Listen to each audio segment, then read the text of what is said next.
Hello everyone, जैसा कि आप जानते हैं आपके मिड टर्म के एग्जामिनेशन 17 अक्टूबर से स्टार्ट होने जा रहे हैं। तो आज की इस वीडियो में हम क्लास 4 के विषय गणित का प्रैक्टिस सेट नंबर 1 को सॉल्व करेंगे। तो आइए शुरू करते हैं। फर्स्ट क्वेश्चन है बहुविकल्पीय प्रश्न। इनमें से कौन सी एक सीधी रेखा है? तो यहाँ पर ऑप्शन में आपको रेखा बनाकर दी गई है, आपको इनमें से सेलेक्ट करनी है जो सीधी रेखा है। तो फर्स्ट यहाँ पर देखेंगे जिगजैग लाइन है, टेढ़ी मेढ़ी है, यहाँ पर ये तिरछी लाइन है और यहाँ पर ये घुमावदार है और नेक्स्ट में यहाँ पर सीधी रेखा है। तो आंसर क्या होगा? ऑप्शन नंबर घ।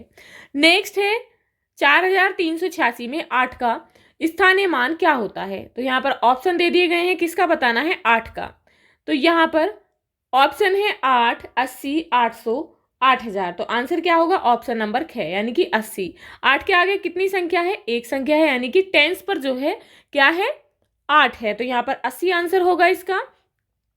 नेक्स्ट है एक वर्ष बराबर दिन। तो एक वर्ष में कितने दिन होते हैं? ऑप्शन है 200, 167, 365 या फिर 445। तो आंसर क्या होगा? ऑप्शन नंबर ग 365।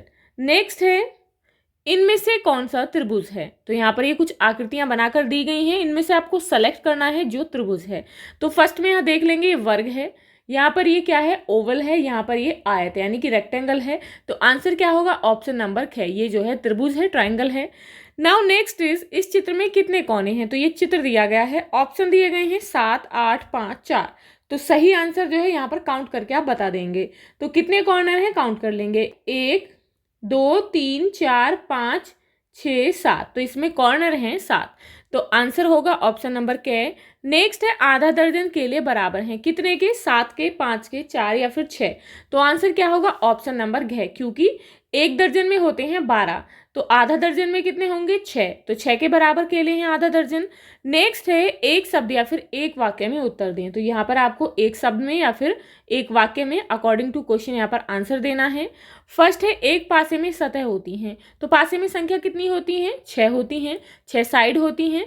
तो आंसर यहाँ पर क्या होगा? 6, यानी कि उसकी सतह होती हैं 6। नेक्स्ट है 6754 को शब्दों में कैसे लिखेंगे? तो यहाँ पर शब्दों में लिखना है, तो 6754। नेक्स्ट है एक त्रिभुज की भुजाएं होती हैं। तो त्रिभुज कुछ इस तरीके का होता है, तो इसकी कितनी भुजाएं होती हैं? 1, 2, 3। तो यहाँ लिखेंगे 3। नेक्स्ट है कितने दहाई से 1000 बनता है? तो कितने दहाई से बनता है? 100 दहाई से। 10 को 100 से आप गुणा कर देंगे तो 1000 हो जाएगा। नेक्स्ट है 5 अंकों की सबसे बड़ी संख्या होती है कौन सी? 99,999। नेक्स्ट है 7145 की पूर्ववर्ती संख्या, यानी कि इससे पहले कौन सी संख्या आती है? 7144। नेक्स्ट है रिक्त स्थान भरें। यहाँ पर आपको रिक्त स्थान भरना है। तो यहाँ पर है, तो यहाँ पर जो है 52,467 में हम कितना प्लस करें कि कितना हो जाए? 52,467 हो। तो ये तो इक्वल है, तो यहाँ पर इसमें 0 प्लस कर लेंगे।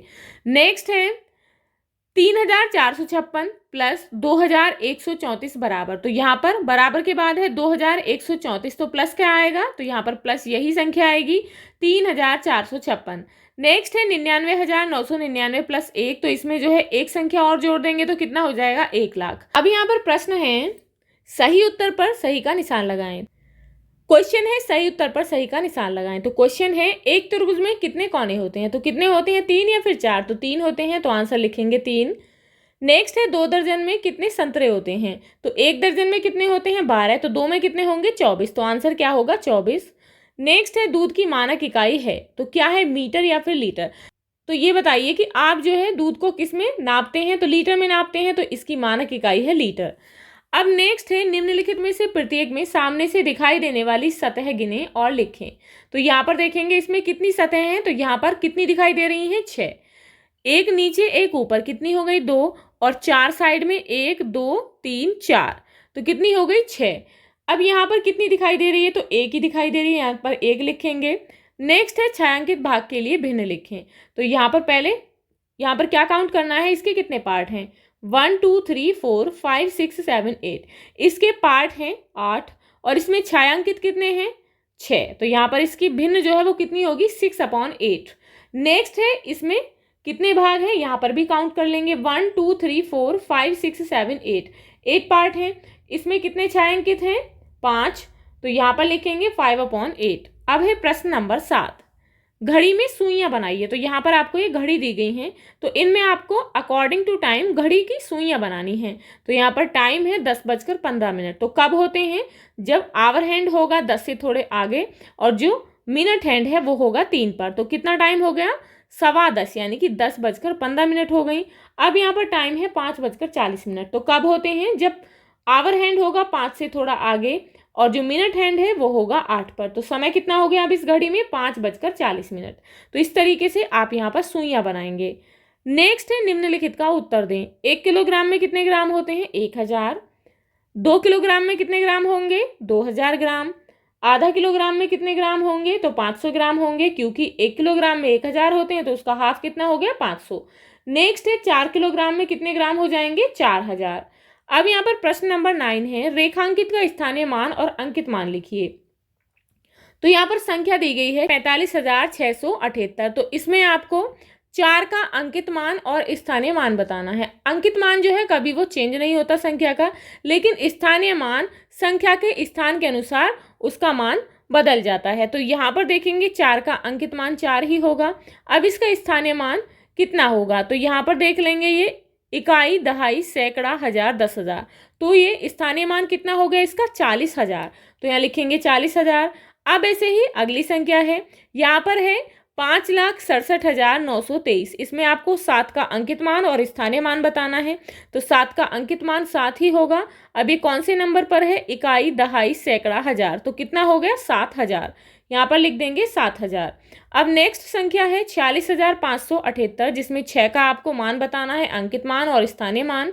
तो 6 का अंकित मान 6 हो गया। अब यहाँ पर किस नंबर पर है? इकाई, दहाई, सैकड़ा, हजार। तो यहाँ पर इसका स्थानीय मान कितना हो गया? 6,000। नेक्स्ट है 67,854। तो इसमें 5 का अंकित मान और स्थानीय मान बताना है। तो 5 का अंकित मान है 5 और जो स्थानीय मान है वो कितना होगा? 50। इकाई, दहाई, यानी कि दहाई पर है तो 5 के आगे एक ही संख्या है तो 1 0 लगाएंगे तो कितना हो गया? 50। तो इस तरीके से आप यहाँ पर अंकित मान और स्थानीय मान लिखेंगे। अब यहाँ पर प्रश्न है, पूर्वाहन या अपराहन का उपयोग करके घड़ी के समय को 12 घंटे में बदलिए। पूर्वाहन कहते हैं 12 बजे से पहले के समय को और अपराहन कहते हैं 12 बजे के बाद के समय को। तो यहाँ पर आपको किस तरीके से बदलना है? 24 घंटे की घड़ी में जो 12 बजे तक का समय होता है उसे हम पूर्वाहन में लिखते हैं और जो 12 से 24 तक का समय होता है उसे हम अपराहन में लिखते हैं। जब हम 24 घंटे के समय को 12 घंटे से बदलते हैं तब हम 12 को 24 से घटा देते हैं। जब हम 24 घंटे वाले समय को 12 घंटे वाले टाइम में बदलते हैं तब हमें 24 घंटे वाली घड़ी में जो भी समय दिया जाता है उसे हम 12 से माइनस कर देते हैं तो हमें अपना समय मिल जाता है। यहाँ पर 6:30 है तो यहाँ पर 6:30 जो है पूर्वाहन है, यानी कि इसे हम AM में लिखते हैं। नेक्स्ट है 14:20। तो यहाँ पर अब देखेंगे तो 12 के बाद यानी कि ये जो है ये 24 घंटे का समय है। तो क्या करेंगे आप? तो अब आप यहाँ क्या करेंगे? आप 14:20 में से 12 बजे को माइनस कर लेंगे तो कितना बचेगा? तो उसमें से बचेगा 2:20। या फिर आप इस तरीके से भी कर सकते हैं, 12 के बाद 24 घंटे वाली घड़ी में हम गिनते हैं 13 14। तो यहाँ पर 14:20 है तो इसे हम क्या लिखेंगे? 12 के बाद 1 आता है फिर 2 और उसके बाद यहाँ पर 20 मिनट है तो इसे लिखेंगे 2:20 अपराह्न, यानी कि 2:20 PM।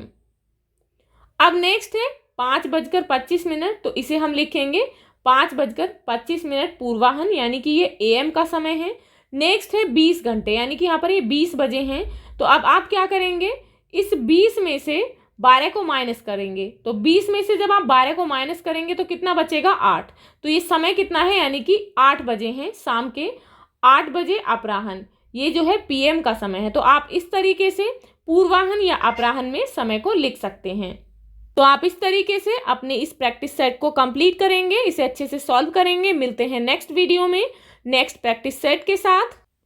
If you like this video please like and share, and if you are new on this channel please subscribe the channel. Thank you.